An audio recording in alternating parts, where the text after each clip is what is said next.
అమ్మో,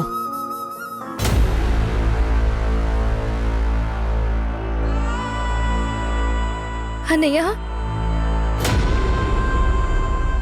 అన్నయ్య, అమ్మో,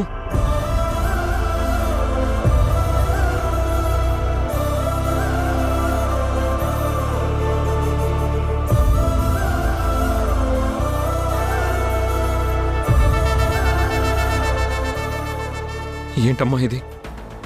నిన్ను ఎలా చూడాలనుకున్నా, ఇప్పుడు ఎలా చూస్తున్నానమ్మా? ఇలాంటి పరిస్థితి వస్తుందని ఊహించి ఆ రోజు పెళ్లి ఆపాలనుకున్నాను. దానికోసం చాలా ప్రయత్నాలు చేశాను, కానీ పర్వాలేదులే అన్నయ్య. తాత ఎప్పుడూ అనేవారు, గుర్తుందా? మనం ఎలా బ్రతికాలని రాసుంటే విధి ఆ వైపుకే తీసుకెళ్తుంది అని. ఆ సమయంలో నువ్వే కాదు, ఆ దేవుడు ఆపాలని చూసినా ఆయన మాట కూడా నేను వినేదాన్ని కాదేమో. ఇంతకీ నీకెలా ఉందన్నయ్య? దెబ్బలు తగ్గాయా? అనవసరంగా నా వల్ల నువ్వు కొరడా దెబ్బలు తిన్నావు. అనవసరం ఏంటమ్మా? నా చెల్లెలి కోసం కొరడా దెబ్బలేంటమ్మా? ప్రాణం ఇవ్వమన్నా ఇచ్చేస్తానమ్మా. నువ్వేం బాధపడకమ్మా. తొందరలోనే నీ సమస్యకి పరిష్కారం కనుక్కుంటానమ్మా. ఎలాగైనా చందు మనసు మార్చి నిన్ను బాగా చూసుకునేలా చేస్తాను. కొన్ని వినడానికే బాగుంటాయి, కానీ అవి జరగవన్నయ్యా. ఆ రోజు వద్దని నువ్వెంత చెప్పినా నేను వినలేదు. ఈరోజు చందు మారతాడంటే నేనెలా నమ్ముతాను? ఇది నేను కోరుకున్న జీవితం, నేను అనుభవించాల్సిందే. అది కాదమ్మా. ఒక్క నిమిషం అన్నయ్య, కాఫీ తీసుకొస్తాను. నాకేమొద్దమ్మా. ఇంట్లో ఎవరూ లేరన్నయ్య. అందరూ ఉంటే నువ్వు అడిగినా నేను ఇవ్వలేకపోవచ్చు. 2 నిమిషాలన్నయ్య, ఇప్పుడే వస్తాను. అమ్మ,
అన్నయ్య, ఏం చేస్తున్నావన్నయ్య? ముందా బట్టలు పక్కన పడే, చేతులు కడుక్కుని వెళ్ళరా. పర్వాలేదమ్మా. అన్నయ్య, ముందు కాఫీ తాగు, అదంతా నేను చూసుకుంటాను. అమ్మా, ఒక 10 నిమిషాలు కూర్చో, ఈ బట్టలన్నీ అయిపోతాయి. అన్నయ్య, నేను చేయగలిగింది నా చేతుల్లో ఉన్నది ఇదొకటేనమ్మా. కాదనుకో, ఒక్క 10 నిమిషాలు అంతే, అయిపోతుంది. నువ్వు పక్క నుంచో.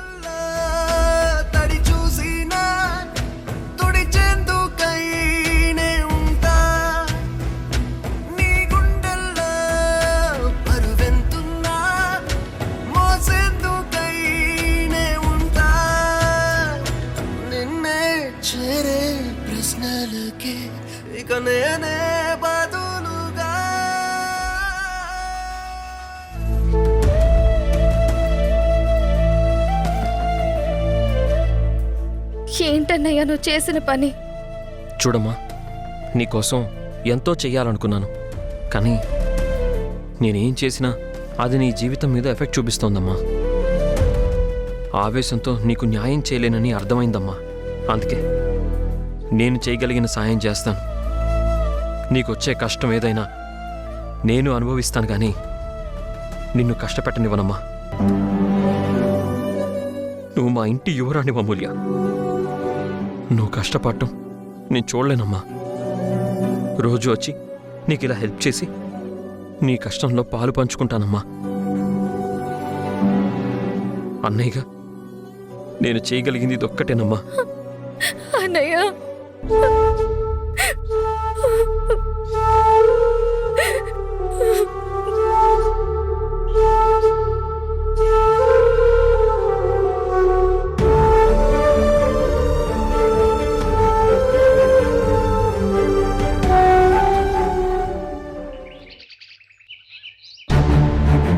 సూర్యనారాయణ గారు, రాధాకృష్ణ గారు, రాధాకృష్ణ గారు. దుర్గా ప్రసాద్, ఏమైందయ్యా? ఎందుకు అరుస్తున్నావు? అసలు ఈ ఇంట్లో ఏం జరుగుతుంది? ఈ ఇంట్లో పెద్దవాళ్ళు అనేవాళ్ళు ఉన్నారా లేదా అని అడుగుతున్నాను. ఏం మాట్లాడుతున్నారు బావగారు? అసలు ఎందుకు ఇలా ఆవేశంతో అరుస్తున్నారు? ఇది ఆవేశం కాదు, ఆవేదన. నా కూతురికి అల్లుడికి ఈ ఇంట్లో అన్యాయం జరుగుతుందనే ఆవేదన నాకు. ఇంట్లో ఇంతమంది పెద్ద మనుషులుండి కూడా ఏం పట్టించుకోవడం లేదనే ఆవేదన.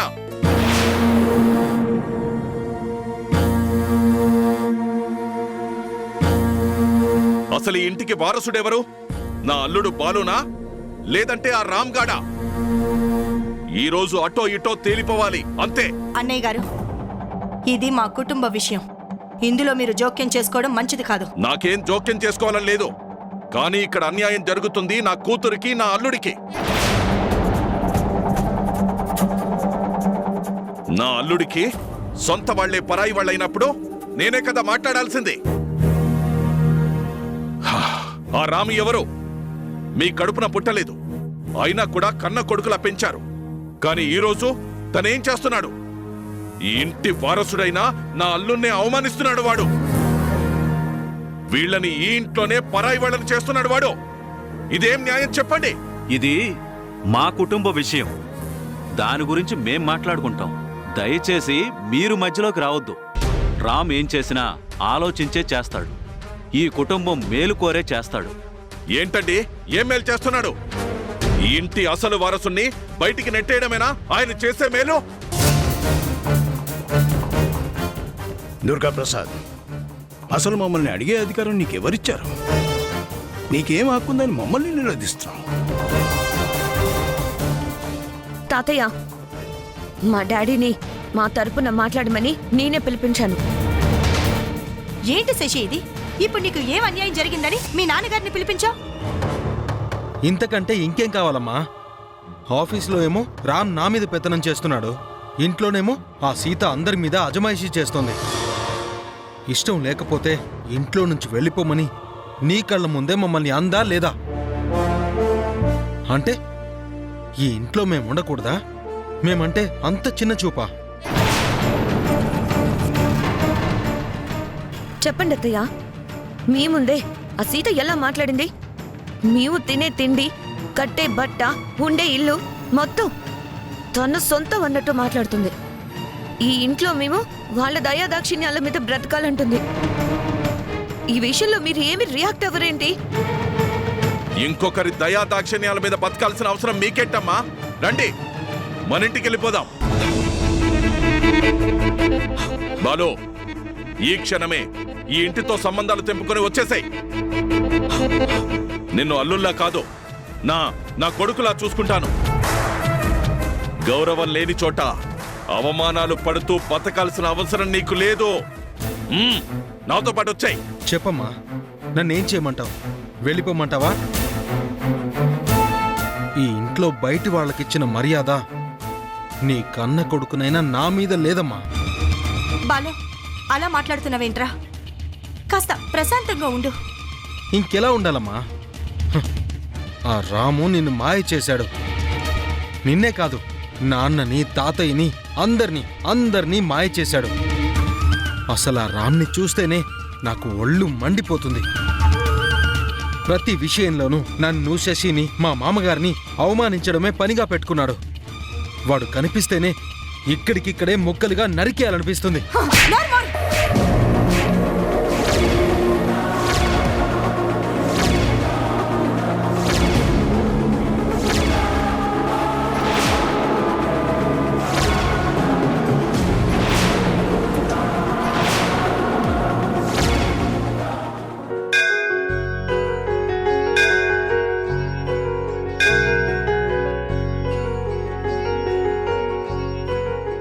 సీత, అమ్మకి నా మీద కోపం వచ్చిందంటావా? ఇంకా రాలేదండి. మన ప్రవర్తనలో మార్పు చూసి ఆశ్చర్యపోతున్నారే తప్ప మనల్ని అసహ్యించుకునేంత కోపం రావడం లేదండి. బాధగా ఉంది సీత. అమ్మకి నా మీద కోపం వచ్చేలా చెయ్యాలంటే ఇంకా ఎన్ని తప్పులు చెయ్యాలో ఏంటో, అమ్మని ఇంకెంత బాధ పెట్టాలో ఏంటో. నా వైపు నుంచి కూడా నా ప్రయత్నం చేస్తూనే ఉన్నాను. అత్తమ్మ ముందే శశిని అవమానించినట్టు మాట్లాడుతున్నాను. ఆస్తి, అధికారం అంతా మాదే, మా సొమ్మే మీరందరూ తింటున్నారు అంటూ చాలా కఠినంగా మాట్లాడాను. కానీ ఎన్ని మాట్లాడినా అత్తమ్మ మాత్రం తొందరపడ్డం లేదండి. వేగ ఒక రాయి, అనగా ఒక మాట ఖచ్చితంగా మనసుకి తగులుతాయి సీత. అమ్మకి మన మీద కోపం రావాలి, ఆ కోపం అసహ్యంగా మారాలి. మనల్ని ఆవిడే బయటికి పంపించేయాలి. ఏమండి, మీరు ఇంట్లోంచి వెళ్లడం గురించి ఆలోచిస్తున్నారు గాని అత్తమ్మగారి మనసులో మనం మన స్థానం పోగొట్టుకుంటున్నామని మీరు మర్చిపోతున్నారండి. ఆ స్థానం పోవాలనే కదా నేనిదంతా చేస్తున్నాను. ఎందుకంటే బాలు సంతోషంగా ఉండాలంటే నేనింట్లో ఉండకూడదు. ఆస్తి వాళ్లదే, అది బాలుకి, ఆదిత్యకే దక్కాలి. ఎట్టి పరిస్థితుల్లోనూ నేను వాటా తీసుకోకూడదు. నేను వారసుణ్ణి కాదు, నాకు వాటా వద్దు అంటే అమ్మ, నాన్న, తాతయ్య ఎవ్వరూ దానికి ఒప్పుకోరు. నాకు వాళ్ళ ప్రేమని జీవితానికి సరిపోయినంత పంచారు, ఇంకా ఆస్తి కూడా పంచాలా? అన్నీ వదులుకొని పోతాను అంటేనే అమ్మ ఊరుకోకుండా వెనక్కి తెచ్చి ఒట్టేసింది. ఇక మనకు వేరే దారే ఉంది చెప్పు? అమ్మ మనసుకి కష్టమైనా సరే ఆవిడే మనల్ని బయటికి వెళ్ళగొట్టాలి. వేరే దారి లేదు సీత. మీరు చెప్పిందంతా నిజమేనండి. కానీ అత్తమ్మగారి ముందు నోరు తెరిచేలా మాట్లాడాలంటేనే మనసంతా ఏదోలా ఉందండి. నా మాటలకి అత్తమ్మకి కోపం వచ్చి సీత నువ్వు నోర్ముయ్ అని అరుస్తుంటే గుండెలు పిండేసినంత బాధగా ఉందండి. అర్థమవుతుంది సీత, కానీ ఏం చేస్తాం చెప్పు? ఇప్పుడిప్పుడే ఇంట్లో మన మీద కోపం మొదలైంది. దాన్ని మరింత పెంచాలి, మనసుని రాయి చేసుకోవాలి. లేదంటే మనం అనుకున్నది సాధించలేం.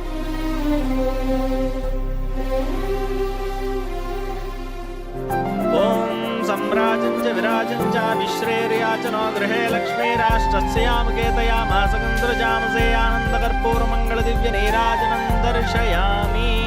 నమస్కరోమి. శతమానం భవతి శతాయుః పురుషः శతేంద్రియ ఆయుష్యేవేంద్రియే ప్రతిష్ఠతి.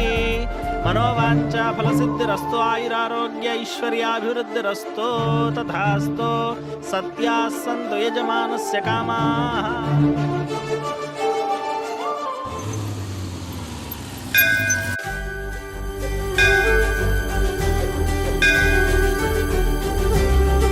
దేవుడా, వెంటనే మా పెళ్లి జరిగేలా చూడు స్వామి. చాలా ఫాస్ట్గా ఉన్నట్టున్నావే. అదే వెంటనే పెళ్లి జరగాలని మొక్కుకుంటున్నావు కదా, అందుకు అడిగాను. నీతో ఎన్నిసార్లు చెప్పుకున్నా ఉపయోగం లేదు కదా. కనీసం ఆ దేవుడితో అయినా చెప్పుకుందామని, ఆయనైనా కరుణించి మన పెళ్లి చేస్తాడు అని ఆశ. జాగ్రత్త, మీ నాన్నకి నన్ను ప్రేమించిన విషయం తెలిస్తే నిజంగానే నీకు పెళ్లి చేస్తాడు. మా డాడీకి నేను ప్రేమించిన వాడినే పెళ్లి చేసుకుంటాను అని ముందే చెప్పాను కదా, నో ప్రాబ్లం.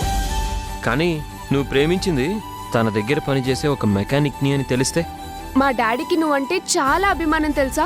నీ అంత మంచి మనిషి ఎక్కడా ఉండరని నాతో చాలాసార్లు చెప్పారు. హాయ్ శైలు. Hey hi. ఏంటి శైలు, గుడికొచ్చావా? లేదే, షాపింగ్కి వచ్చాను. అబ్బా అది కాదు శైలు, పక్కనెవరినో తీసుకొని వచ్చావు. అతనెవరు? నా లవ్వరు. ఇప్పుడు మీ డౌట్ క్లారిఫై అయిందా? నేను ప్రేమించేది ఆదిత్యనే. తనే నా లవ్వర్, నా వుడ్ బి అన్ని. ఏ శైలు, మీ డాడీ మెకానిక్నిచ్చి పెళ్లి చేయడానికి ఒప్పుకుంటాడో లేదో మా ఇంట్లో ఎలాగైనా నేను ఒప్పించుకుంటానే. హా? ఏం ఒప్పించుకుంటావే? అదేనే, పెళ్లికి. పళ్ళు రాలు కొడతాను. వీడు నావాడు. ఎక్స్ట్రా చేసావనుకో చంపేస్తాను. అసలు మీకు తన్ని పరిచయం చేశాను చూడు, నాది బుద్ధి తక్కువ. మీరిద్దరు ఇక్కడి నుంచి వెళ్ళిపోండి, వెళ్ళండి. మరీ టెన్షన్ పడకే, నేనేదో జోక్ చేశానంతే. జోకా? చూడవే, నిజంగానే ఎక్కడ దాని లవ్వర్ని పెళ్లి చేసుకుంటానో అని ఎంత టెన్షన్ పడిందో. ఏదేమైనా నీ సెలెక్షన్ సూపర్ శైలు, చాలా బాగున్నారు. Thank you. అదేంటే, లవర్స్ అంటే ఏ పార్కులకో, సినిమా థియేటర్లకో, ప్రైవేట్ ప్లేస్లకో వెళ్ళాలి కానీ ఇలా గుళ్ళ చుట్టూ తిరుగుతున్నారేంటి? మేము పార్కుల చుట్టూ, సినిమా థియేటర్ల చుట్టూ తిరిగే బ్యాచ్ కాదు. మా పెళ్లి జరగాలని సిన్సియర్గా ఆ దేవుడికి మొక్కుకుందాము అని వచ్చాం. సరే సరే, దేవుణ్ణి బాగా మొక్కుకో, నువ్వు అనుకున్నవన్నీ జరుగుతాయి. వస్తాము. సరే పదవే.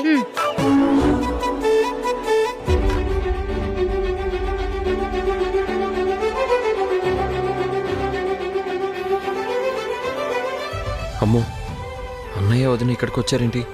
ఇప్పుడు నన్ను శైలుని చూశారంటే అంతే, ఇంకా దొరికిపోతాం.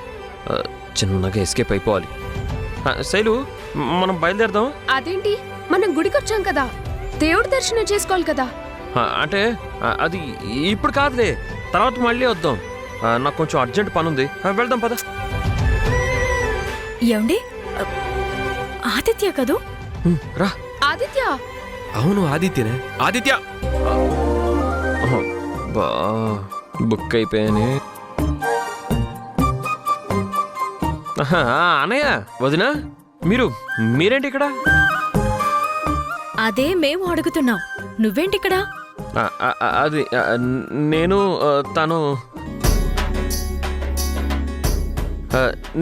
తను నువ్వు నువ్వు అమూల్య ఫ్రెండ్వి కదూ? నీ పేరు? శైలు. శైలు. అవును ఆదిత్య, నువ్వు ఈ అమ్మాయితో వచ్చావేంటి? లేదు లేదు, ఈ అమ్మాయి నన్ను తీసుకొచ్చింది. అదేంటి? అంటే తను నేను పనిచేసే షెడ్ ఓనర్ గారి కూతురు. ఓహో, అలాగా? అవును బావగారు. నిజానికి ఆదిత్య మీ తమ్ముడని నాకు ముందు తెలీదు బావగారు. బావగారా? బావగారేంటమ్మా? అదే అన్నయ్య, నువ్వు నాకు అన్నయ్యవి కదా, అమూల్యకి తను ఫ్రెండ్ కదా, తన ఫ్రెండ్కి నువ్వు అన్నయ్యవైతే, వదినకి నేను మరిదినైతే, తనకి మీరు బావగారు అన్నమాట. అంతే అంతే. నాకేం అర్థం కాలేదు. సీత, నీకేమైనా అర్థమైందా? నాకు మాత్రం కొంచెం కొంచెం అర్థం అవుతుంది. అన్నయ్య, నేను వెళ్తాను. శైలు మేడం, మనం వెళ్దాం. అరే ఉండంటున్నాను కదా, మీ అన్నయ్య వదిన కలిశారు, మన ఫ్యామిలీ కలిసినప్పుడు సరదాగా కలిసి మాట్లాడుకోవాలి కానీ వెళ్ళిపోదామంటున్నావేంటి? ఫ్యామిలీనా? శైలు, నీకు దండం పెడతాను, నన్ను బుక్ చెయ్యొద్దు. అదే అన్నయ్య, మనందరం ఒక ఫ్యామిలీ లాంటి వాళ్ళమే అంటుంది. ఆ మాటకొస్తే ప్రపంచం అంతా ఒక పెద్ద ఫ్యామిలీనే కదా. అంతే కదా శైలు మేడం? ఇక పద వెళ్దాం, రండి. ఆదిత్య ఆగు, నువ్వు చెప్పు శైలు, మీ ఇద్దరి మధ్య అసలేం నడుస్తుంది? మేమిద్దరం ప్రేమించుకుంటున్నాం. ఏంటి ఆదిత్య, ఆ అమ్మాయి చెప్పింది నిజమేనా? అది నేను ఎందుకు అంత కంగారు పడతావు? ప్రేమిస్తే ధైర్యంగా చెప్పాలి. వదిన అంటే తల్లితో సమానం కదా. మీ అమ్మకైతే నిజం చెప్పవా? చెప్పు.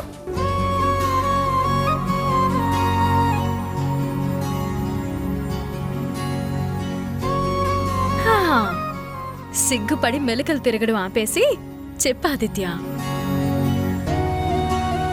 పోనీ నువ్వైనా చెప్పు. చెప్పడానికి నాకేం అభ్యంతరం లేదు. శైలు ఊరుకో. మేమిద్దరం ప్రేమించుకుంటున్నాం. మీ మరిది చాలా మంచివాడక్క. నాకు చాలా బాగా నచ్చాడు. అక్క హా, మీరు నాకు అక్క వరుసే అవుతారు కదక్క. శైలు అన్నయ్య ముందు అలా మాట్లాడతావేంటి? అరే పర్వాలేదులే ఆదిత్య. అయినా నేను నీకు సొంత అన్నయ్యని కాదు కదా.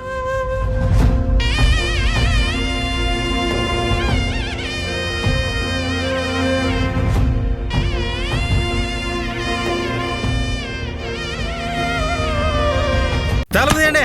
జాగ్రత్త అబ్బాలు. చెప్పండి, ఈ తలుపులేసింది ఎవరో? నేనే వేశాను. ఇక్కడికి ఇష్టం వచ్చినట్టు వస్తే ఇంకా కుదరదు. అత్తయ్య, దిస్ ఇస్ టూ మచ్. మాకు ఆకలేస్తుంది. ఈ రాత్రికి మీరు పస్తులుండాల్సిందే. ఇదే మీకు నేను వేస్తున్న శిక్ష.